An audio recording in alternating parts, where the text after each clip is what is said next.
Hey everyone, it's Deb here from Deb's Greenhouse, and we have today's top 5 plants. So today we're showing you perennials. So perennials are plants that grow in the summertime, springtime. They survive our cold winters here in Alberta. We are located near Edmonton, so these perennials are hardy here, and they will come back the next spring.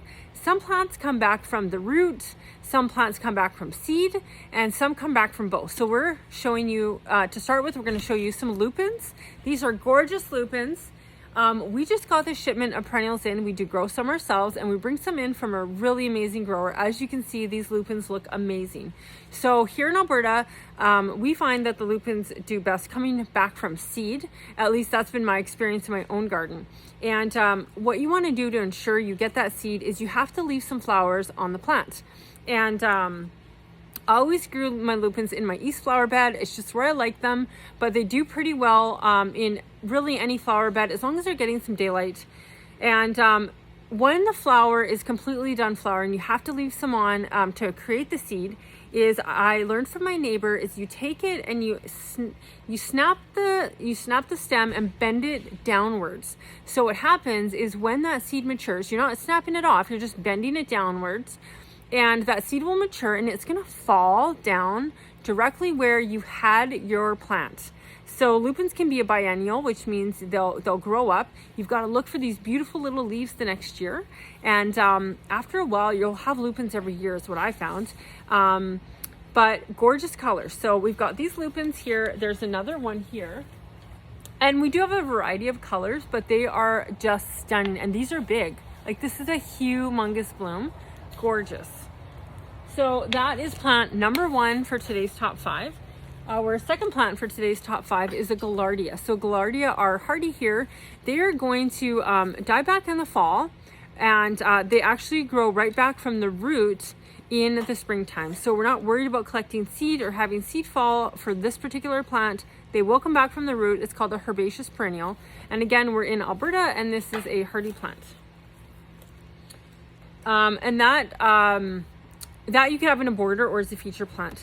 This plant here is a mossy rockfoil perennial, Alpine early rose, this one's called. It's a beautiful, really pink flower.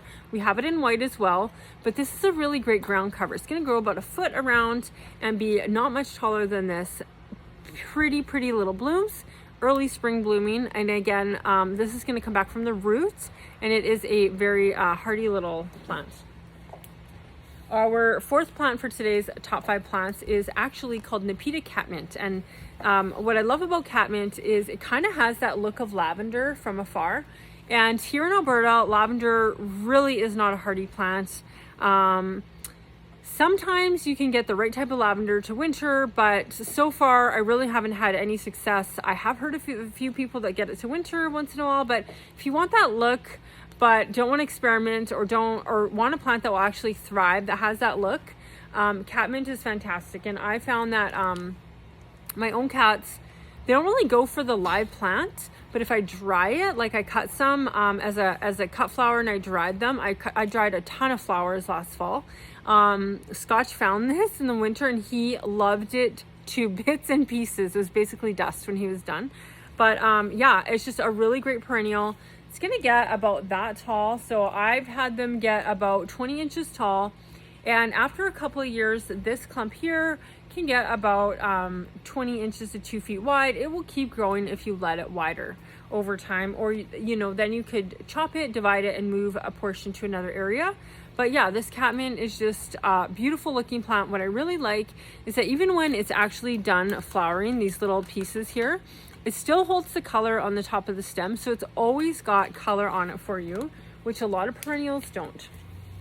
And our fifth plant for today's top 5 plant are lilies. Now, I can't get enough of this burgundy color with the creamy yellow. It is so pretty, and the vibrant bright orange.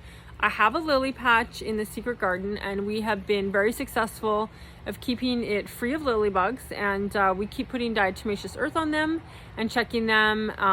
Haven't had anything in there yet, so I'm really happy about that. But yeah, that is today's top 5 plants, and we'll see you guys soon. Bye for now.